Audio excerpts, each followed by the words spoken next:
statistiques déjà ne sont visibles qu'après 30 j'aime. Avant ça, vous n'avez pas accès à des statistiques. Donc ne soyez pas surpris. Et les statistiques sont accessibles, entre autres, ici, à partir de cette petite partie d'écran, en cliquant sur « Découvrez les nouvelles statistiques de page ». Donc je clique ici. Et là, on se retrouve donc devant une vue d'ensemble des diverses statistiques qui sont présentées en comparaison avec la période hebdomadaire précédente. Donc ici, par exemple, les mentions j'aime de la page. Donc en bleu, ici, on voit cette semaine et en gris, on voit la semaine dernière. Donc on peut comparer. La même chose au niveau de la portée des publications et de l'engagement. Alors, je pense qu'il est important, et puis, et là, en deuxième partie, on voit un résumé des dernières publications, on voit le type de publication qu'on a, on voit le ciblage, donc là, en général, c'est ouvert, la portée, l'engagement, et encore toujours nos boutons de promotion, parce qu'évidemment, Facebook aimerait bien que vous utilisiez leur service pour faire de la promotion. C'est pas, je veux pas être très négative au niveau de la promotion, parce que c'est vraiment absolument génial, cette promotion. Si c'est quelque chose qui vous intéresse, c'est un outil qui est absolument extraordinaire. Mais bon, évidemment, Facebook va le mettre en avant autant que possible et bon, c'est leur système, donc pourquoi pas. Peut-être parler un petit peu des mots en particulier, comprendre un petit peu le vocabulaire. On parle ici de portée, par exemple. La portée, c'est le nombre de pages vues, mais sans qu'il y ait une action particulière de l'utilisateur. C'est-à-dire que l'utilisateur ne fait que lire une publication. Il ne clique pas, il n'y a pas de mention j'aime, il n'y a pas de commentaire, il ne fait rien, il ne fait que lire. Donc c'est la publication, elle a été vue, et donc là, par exemple, par 14 personnes, cette publication a été vue par donc ces personnes. Maintenant, on a aussi l'option ou le terme d'engagement. Et engagement, c'est quand les gens font une action quelconque par rapport à une publication. Justement, ici, c'est détaillé en fait entre ici il y a les deux couleurs. Ça, c'est nouveau dans ce nouveau type de statistique.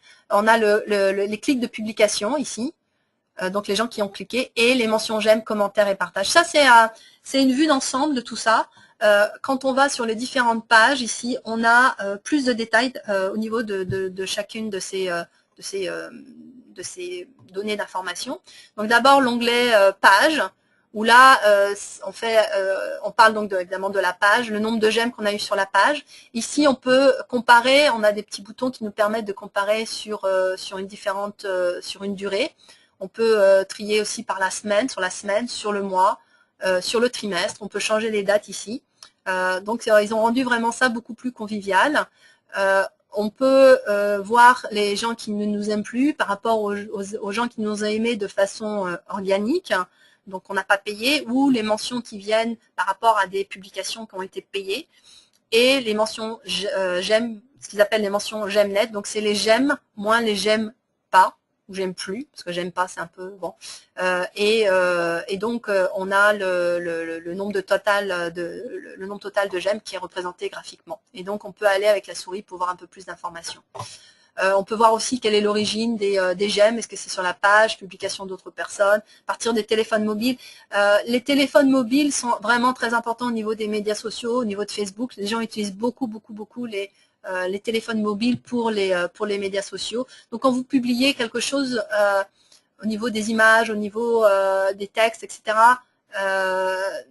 c'est pour ça qu'il ne faut pas mettre par exemple beaucoup de texte, parce que les gens, par rapport à des téléphones mobiles, ne vont pas lire de grands textes. D'où l'intérêt de signaler quelque chose, mais d'emmener les gens peut-être vers votre blog pour de plus amples informations. Ici, on a la portée des publications. Donc, comme je disais, la portée, c'est le nombre de pages qui ont été vues. Et on peut faire la différence entre les annonces qui sont organiques et payées. Ici, on n'a que des annonces organiques. Donc, Réseau Femmes n'a pas payé pour pouvoir mettre en avant ces publications. Et donc, là aussi, les mentions j'aime, les commentaires, les partages. Donc, c'est globalement, là aussi, c'est une vue globale au niveau des j'aime et des partages et des commentaires. Le nombre de visites au niveau de la page, et le détail de là où les gens sont allés visiter. Donc, par exemple, le journal. Ce qu'on appelle le journal, c'est la liste des... en fait, c'est ça le journal. parce que pour ceux qui n'ont pas suivi la formation la semaine dernière. Donc c'est ça le journal, c'est les publications qu'on fait nous. Voilà, ça prend un petit peu de temps à se charger. Donc ici, ça, c'est ce qu'on appelle le journal par rapport à cette page ici qu'on appelle le fil de nouvelles. Donc ici, je reviens vers le journal et je reviens vers les statistiques et donc les pages et la visite de page. Donc, est-ce que les gens sont allés sur le journal? Est-ce qu'ils sont allés sur les événements? Est-ce qu'ils ont cliqué sur l'onglet photo? L'administration autre, justement autre, ça correspondrait aux applications que vous auriez pu installer. Quelles sont les autres activités qu'ils ont pu faire, d'où viennent les référents. Donc là, on voit que les gens sont arrivés à partir de la page google.ca. D'autres sont arrivés en cliquant sur un lien qui était sur Réseau Femmes. Ici, un autre lien.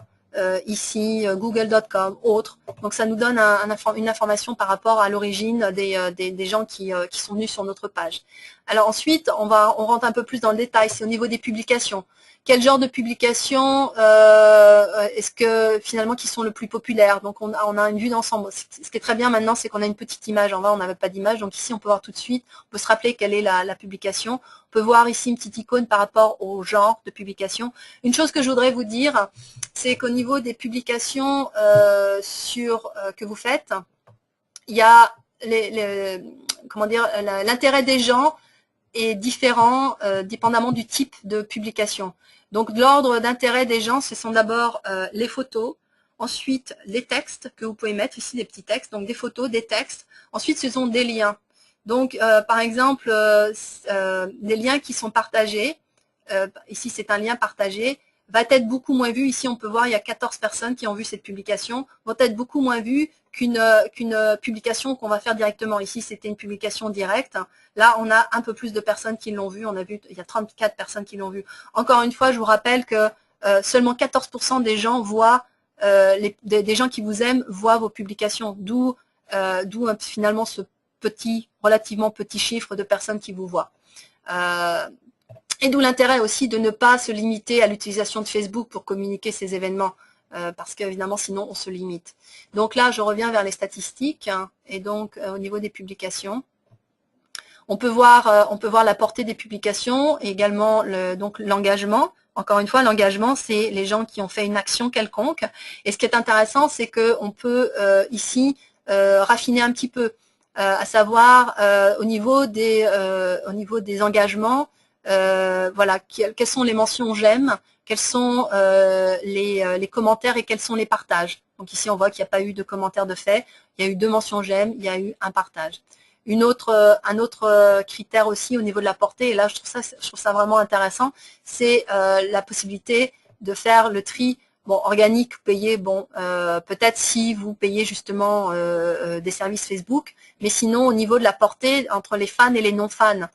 C'est-à-dire que qui voit votre publication ici, on avait une publication qui était intéressante où ils ont eu une énorme portée, peut-être due au titre assez accrocheur qu'ils ont pu utiliser. Le mot attention va attirer l'attention, âme sensible, donc ça ce sont vraiment des mots accrocheurs. Et là on peut voir que tout d'un coup on a eu une portée absolument fulgurante sur cette publication par rapport à d'autres, hein. Il n'y a pas photo, comme on dit. Et là, on peut voir qu'il y a 96 fans qui l'ont vu et 778 non-fans. Donc, des gens qui n'ont pas cliqué sur le bouton like, il y a 778 personnes qui ne l'ont, qui ont vu cette publication.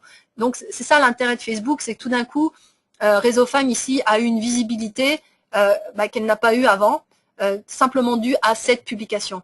Donc, il faut trouver des publications qui vont intéresser les gens. Et les statistiques servent exactement à ça, à savoir quel est le type de publication auquel les gens réagissent, qu'est-ce qui les intéresse. Ici, au niveau de l'engagement aussi, on a un petit peu d'informations. Donc, c'est ça, entre 130 et 34. Donc, 130, c'est le clic sur la publication. Et le 34, c'est les mentions j'aime, les commentaires et les partages. Et c'est là c'est vraiment un exemple vraiment flagrant de l'intérêt. Et pourtant, on peut voir ici qu'à la base, ça n'était qu'un lien.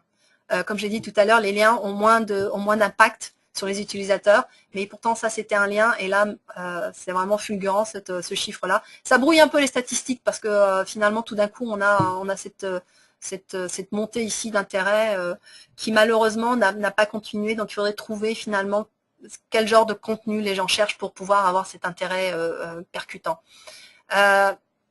Donc ça, au niveau des publications. Alors là, une fonction qui est nouvelle et qui est vraiment géniale, c'est de savoir où sont, à quelle heure et quel jour vos fans sont en ligne. On ne parle pas ici de spécifiquement réseau femmes dans l'exemple, puisque là je suis sur le profil de réseau femmes. On parle en général, c'est-à-dire que les gens qui nous ont aimés, qui ont cliqué sur le bouton like, quand est-ce que ces gens-là sont en ligne? Donc ici on peut voir, par exemple le jeudi, ils sont moins en ligne ces gens-là. Donc ça vaudrait le coup de publier les autres jours. En fait on voit le jeudi et le samedi, tout d'un coup il y a quand même une baisse. Les autres jours c'est à peu près égal, 130, 132. Mais enfin donc non, en règle générale, on peut se rendre compte que c'est surtout les lundis, les mardis, les mercredis où les gens qui nous ont aimés sont en ligne. Donc ça nous donne une information par rapport à quels devraient être les bons jours pour publier. Il y a des bons jours pour publier, et dépendamment du type d'activité qu'on a, les bons jours et les bonnes heures sont pas les mêmes. Donc ça, c'est un nouvel outil qui est vraiment fantastique parce que là, on sait que, par exemple, c'est ça, Réseau Femmes, vous devriez publier les lundis, les mardis, les mercredis. Et au niveau des heures, on voit que 3 heures de l'après-midi, c'est pas mal. Entre 10 heures du matin, on a une petite pointe ici. On en a une petite à 1 heure et on en a une à 3 heures. Donc ça devrait être les heures idéales pour publier. Et je vous rappelle que vous avez cet outil de publication qui vous permet de planifier des publications plus tard. Donc là, quand vous planifiez une publication, vous devriez, vous, Réseau Femmes, la planifier pour les lundis, mardis, mercredis, et dans ces heures-là. D'ailleurs, en fait, si vous allez avec la souris sur le jour, vous pouvez même avoir le détail au niveau des heures. Donc ça, c'est vraiment absolument fantastique. C'est pour savoir où sont. Ça, c'est une information sur 7 jours. Donc, allez-y régulièrement parce qu'évidemment, si on parle d'une période de vacances, ces chiffres-là vont être différents. Mais en allant régulièrement, vous allez savoir quand est-ce que vos fans sont en ligne et donc pouvoir leur donner les publications au bon moment. Ensuite, les meilleurs types de publications, ça, à mon sens, c'est un peu moins approprié parce que dans le fond, tout dépend du type de publication que vous faites. Donc là, moi, j'utiliserai un petit peu moins ces données. Ça me semble moins intéressant. Le dernier type d'information, c'est les personnes. Et alors ça, c'est absolument génial également. Parce que là, vous pouvez savoir exactement qui sont les gens qui vous suivent, est-ce qu'ils font, enfin qui ils sont et d'où ils viennent. Donc là, par exemple, ici, donc, les personnes qui ont aimé votre page et par rapport à la population de Facebook. Donc vos fans, ils sont en bleu, en gris, on a tout Facebook. Et on peut voir, sans surprise, que les fans, par rapport à Réseau Femmes, c'est 84% de femmes, alors que sur Facebook, on a 46% de femmes. Et que les hommes, c'est 13%, mais évidemment, étant donné la population à laquelle Réseau Femmes s'adresse, c'est pas du tout surprenant. Et ensuite, on peut voir les tranches d'âge des personnes qui ont aimé la page. Donc, on peut voir que on a des gens qui ont entre 25 et 34 ans, principalement, qui ont aimé la page. Après, on passe à 35-44 ans et on diminue avec les groupes d'âge. Donc, ça nous donne une information intéressante. Peut-être que le but, ça serait d'augmenter le nombre de personnes qui sont dans des générations plus anciennes. Parce que là, comparé à Facebook, dans le fond, ça Facebook, on nous dit, voilà, principalement, c'est les 18-24 ans qui sont sur Facebook. Mais voilà, ça vous donne énormément d'informations. Ce que ça nous donne aussi comme information, c'est l'origine géographique et la langue parlée. Donc ici, on voit d'abord le Canada, ensuite la France, États-Unis, Mexique. Voilà, parfois il y a des pays qui sont peut-être un peu plus obscurs. Nouvelle-Zélande, bon, il doit y avoir une francophone en Nouvelle-Zélande, pourquoi pas. On peut voir les villes aussi les plus populaires, les villes des gens qui nous suivent. Donc Vancouver, Montréal, Victoria, Kelowna. Donc là aussi, beaucoup d'informations. Au niveau des langues, on a ici un mélange on a anglais, français, France et français-Canada. Donc là, je vous ai dit tout à l'heure, il y a des gens qui vont dire français de France parce que tout n'est pas traduit en français du Canada, ce qui est un petit peu bizarre. Donc les gens vont plutôt choisir Français de France, ou peut-être qu'ils sont Français de France également. Mais en tout cas, si vous calculer des chiffres, additionner les deux. Là, au niveau des anglophones, ça se comprend aussi un petit peu, parce que comme on est en milieu anglophone, on est tous bilingues a priori, donc les gens peuvent avoir choisi de définir leur langue comme étant l'anglais, ce qui ne les empêche pas de communiquer après sur leur Facebook en français. Moi, c'est ce que je fais personnellement. Mon interface, là j'ai changé mon interface en français pour cette formation. Et pour pouvoir utiliser les mots français, mais c'est vrai qu'en temps normal, j'utilise l'interface en anglais, ce qui ne m'empêche pas de communiquer en français ou en anglais. Donc voilà. D'ailleurs, sur son profil personnel, on peut tout à fait indiquer aussi parler le français et l'anglais. Ce qui va éviter que Facebook nous propose, quand Facebook détecte qu'un message est en anglais, il va nous proposer de le traduire en français ou vice-versa, si on n'a pas défini que les deux langues étaient nos langues de conversation. Les personnes atteintes, là aussi, c'est intéressant d'avoir ces chiffres. Ça concerne les 28 derniers jours.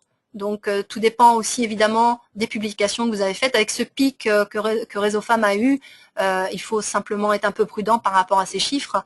C'est un peu une anomalie par rapport aux chiffres. Donc, il faut peut-être revenir à des chiffres qui sont plus ordinaires pour mieux comprendre le profil des gens qui ont vu notre publication. Et là, on peut voir la différence entre les personnes atteintes et nos fans. Et finalement, les personnes engagées. Donc, quel est le profil des personnes qui réagissent quand on met des publications? Et là, bizarrement, vous voyez, au niveau des langues, on se retrouve avec le français de France d'abord, le français du Canada et ensuite l'anglais. Encore une fois, il ne faut pas vraiment tenir compte de ça. On voit le Canada d'abord, ensuite Vancouver, Québec, Montréal, Prince George, Kelowna, quelqu'un en Côte d'Ivoire, voilà. Donc voilà, vous avez un ensemble de statistiques qui vous donnent vraiment beaucoup d'informations sur les profils de vos visiteurs. Alors comment utiliser ces statistiques? C'est d'observer le comportement de vos utilisateurs par rapport à vos publications. Quelles sont les publications qui ont le plus de réactions?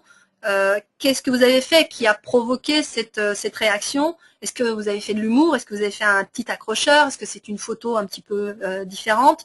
Est-ce que vous avez fait un appel à l'action qui a déclenché une réaction des gens? Aussi, quelles sont les heures et les jours qui semblent être le plus propices pour votre clientèle? Et en ayant tout ça, c'est aussi d'évaluer l'impact de vos publications. Est-ce que vous avez plus de j'aime suite à vos publications? Donc, est-ce qu'il y a plus de gens qui aiment votre page ou est-ce qu'il y en a qui partent? Donc, s'il y en a qui partent alors que vous venez d'afficher une publication, c'est peut-être pas du tout le genre de publication à laquelle votre clientèle s'attend. Grâce à ces statistiques, vous pouvez tirer certaines conclusions.